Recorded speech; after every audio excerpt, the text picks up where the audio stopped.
और बड़ी जानकारी मिल रही है पश्चिम बंगाल से, जहां सियासी तापमान बढ़ा हुआ है। देर रात तो कोलकाता में भारी बवाल हुआ। बैलेट बॉक्स खोलने के आरोप लगे, जिस पर बवाल मच गया। वहीं स्ट्रांग रूम पहुंच गई मुख्यमंत्री ममता बनर्जी और कहा कि बिहार और महाराष्ट्र नहीं, बंगाल है, ईवीएम लूटने नहीं दूंगी, ये कहना है मुख्यमंत्री ममता बनर्जी का। चुनाव आयोग ने इन आरोपों को नकारा है, पूरी तरह से सुरक्षित है बैलेट बॉक्स, ये कहना है इलेक्शन कमीशन का।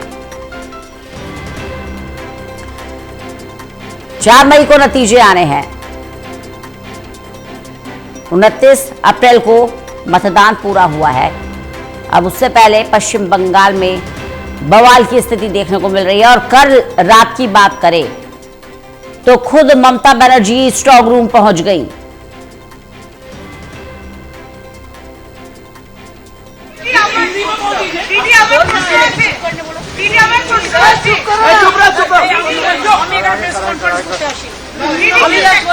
हमने इधर हम इसी पे आए हुए इसी के लिए ये हमारा काउंटिंग हमारा जो ईवीएम मशीन है इधर में स्टोर रूम है। तो आप लोगों को जानकारी है कि नेताजी इंडोर में सीसीटीवी पे हम पाए गया और बहुत सारे जगह में कि उधर में मैनिपुलेशन हो रहा है और बाहर का आदमी आके वो खुल रहा है, देख रहा है, पोस्टर डायलॉग को इधर उधर कर रहे हैं। वो देखने का बाद मैंने जब सीसीटीवी देखा टीवी में, तो मैंने सोचा मैं भी तो देख के आऊं। तो पहले तो सेंट्रल फोर्सेस मेरे को एंटर ही करने नहीं देते थे। उसका बाद पूछा किसी से, बोला नहीं हमको जाने का हक है, बिकॉज वो लोग पहले किसी को अंदर में ही जाने नहीं देते। लेकिन as per our election rules the candidate and election agent of any party is allowed up to the sealed room, not inside the sealed room, but outside at the door of sealed room. तो पहले तो ये लोग मेरे को घुसने ही नहीं देते थे।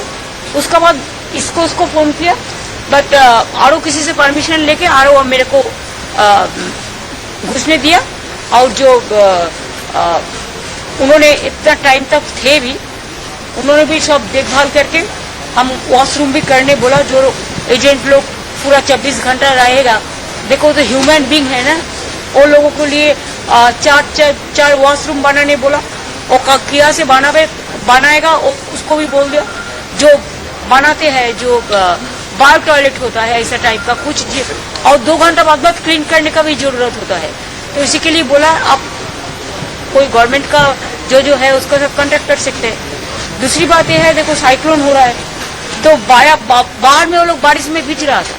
जो हमारा ऑफिशियल जो एजेंट जिसको परमिशन दिया गया रहने के लिए, तो इधर में होकर 3 तल 3rd फ्लोर में कैसे देखेगा। और inside the building it was totally closed, building was totally closed. लेकिन inside the building 3rd floor 4th floor कैसे देखेगा इधर से, कोई कुछ नहीं था। तो इसके लिए तो सीसीटीवी का बंदोबस्त किया, जैसे वो देख सकता है नीचे में बैठ के, और उसका माथा का ऊपर में एक कोई कुछ रहने का बंदोबस्त है। तो अभी तो बरामदा में बैठा दिया सब पार्टी के लिए। वो तो ह्यूमन बीइंग है ना, पॉलिटिक्स तो रोज चलेगा, झगड़ा भी चलेगा। लेकिन हम तो ये नहीं चाहते हैं कि लोकतंत्र को वोट जबरदस्ती दखल किया जाए। इतना एट्रोसिटीज हुआ है, इतना टॉर्चर हुआ, हमारा एजेंट को इतना अरेस्ट किया, इतना वन साइडेड हुआ। उसका बाद भी अगर ऐसा ईवीएम मशीन को लूट करने के लिए, अगर काउंटिंग लूट करने के लिए कोई कोशिश करे, तो हम जिंदगी मत एक करके हम लड़ेंगे। और हम सब कैंडिडेट, सब चीफ इलेक्शन एजेंट को, जितना भी पार्टी है, सबको बोलते हैं आपका हक है, आप देखभाल कीजिए, but don't quarrel, this is not the place for quarrel. Counting का डेट में होता है, एक साइड और एक पार्टी रहता है और एक साइड एक पार्टी रहता है, और लोकतंत्र में चलता है। प्रेस भी एक साइड में रहता है, लेकिन ये तो ठीक नहीं है। हम आने से तुम स्लोगन शाउटिंग करेंगे, तो हम बोलने तो वो तो गुजरात से आया स्लोगन शाउटिंग करने के लिए, इधर का लोकल गुजराती नहीं है। जो फेसबुक में लाइव कर रहा था मैंने देखा, मेरे को पास भेजा प्रेस। लेकिन आप बोलो हमारा तो एरिया है, हम 1 सेकंड में बोलेगा तो कॉल इंसिडेंट से हम 10,000 लेके इधर में खड़ा कर देगा। हमको बाहर से ले आने का जरूरत नहीं है। विशाल हमारे साथ हमारे सहयोगी जुड़ गए हैं ज्यादा जानकारी के साथ। विशाल, अभी हम पश्चिम बंगाल की मुख्यमंत्री ममता बनर्जी को सुन रहे थे, किस तरह से वो स्ट्रांग रूम पहुंची और ईवीएम लूट की यहाँ पर आशंका की कुछ गड़बड़ी है। हालांकि चुनाव आयोग इन आरोपों को नकारा है। आपसे विस्तार से जानना चाहेंगे क्या हुआ था। देखिए, एक भारी बवाल जो है कल भवानीपुर विधानसभा में जो मतगणना केंद्र है जहां पर स्ट्रांग रूम में ईवीएम रखे गए हैं वहां पर देखने को मिला। खुद पश्चिम बंगाल की मुख्यमंत्री घनी बारिश के बीच जो है स्ट्रांग रूम पहुंचती है और वहां पर पूरे जो स्ट्रांग रूम है उसका दौरा करती है और ये आरोप लगाती है कि बीजेपी जो है ईवीएम्स के साथ धांधली कर रही है, बैलेट बॉक्सेस को बिना इजाजत के, बिना समय के जो है खोला जा रहा है। और इन सब आरोपों के बीच जो है ममता बनर्जी और टीएमसी के कई नेता जो है पश्चिम बंगाल के अलग अलग हिस्सों में प्रदर्शन करते हुए भी नजर आते हैं और ये प्रदर्शन उनका सुबह लगभग 4-5 बजे तक जारी रहा, यानी काफी आधी रात को प्रदर्शन शुरू हुआ और सुबह तक ये प्रदर्शन जारी रहा। फिलहाल स्थिति की बात करें तो अभी ममता बनर्जी ने साफ तौर पर कहा है कि ये महाराष्ट्र या फिर बिहार नहीं है और यहाँ पर अगर कोई ईवीएम से छेड़छाड़ करेगा तो उसके साथ हम जीवन और मृत्यु तक संघर्ष करने को तैयार हैं। यानी एक बड़ा संदेश ममता बनर्जी ने अपने बयान के माध्यम से दिया है और कहा है कि अगर ईवीएम में धांधली के आरोप सत्य पाए जाते हैं तो काफी बड़ा एक्शन जो है वो सरकार की तरफ से लिया जा सकता है। हालांकि उन्होंने ये भी आरोप लगाया कि जब वो स्ट्रांग रूम पहुंची तो केंद्रीय सशस्त्र बलों द्वारा उन्हें रोकने का प्रयास किया गया था, लेकिन अपने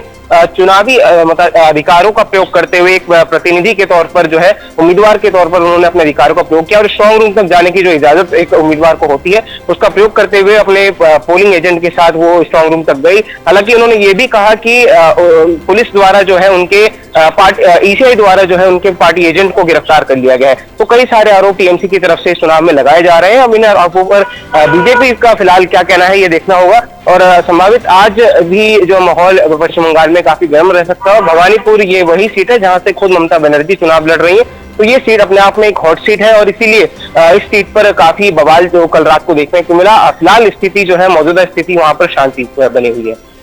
वही इलेक्शन कमीशन इन आरोपों पर क्या कह रहा है विशाल? देखिए, फिलहाल ईसीआई की तरफ से अभी कोई भी स्पष्ट जवाब नहीं आया। हालांकि चुनाव आयोग के कई अधिकारी भी मौके पर पहुंचे थे जब इस बात की सूचना मिली कि स्ट्रांग रूम के बाहर जो है टीएमसी द्वारा प्रदर्शन किया जा रहा है। तुरंत मौके पर ईसीआई के कई अधिकारी जो भेजे गए, उनकी खुद जो है ममता बनर्जी से बातचीत हुई है और भी कई जो पार्टी एजेंट है, पोलिंग एजेंट है, उनसे भी लगातार चुनाव आयोग के अधिकारी संपर्क में है। और फिलहाल चुनाव आयोग की तरफ से मुख्य कोई बयान जो है अभी तक इस पूरे मामले को लेकर सामने नहीं आया है। ये संभावना जताई जा रही है कि आज बीजेपी की तरफ से भी और चुनाव आयोग की तरफ से भी ममता बनर्जी द्वारा लगाए गए इन आरोपों पर प्रतिक्रिया जो है दी जा सकती है। चलिए बने रहिएगा विशाल, लगातार जानकारी लेते रहेंगे आपसे।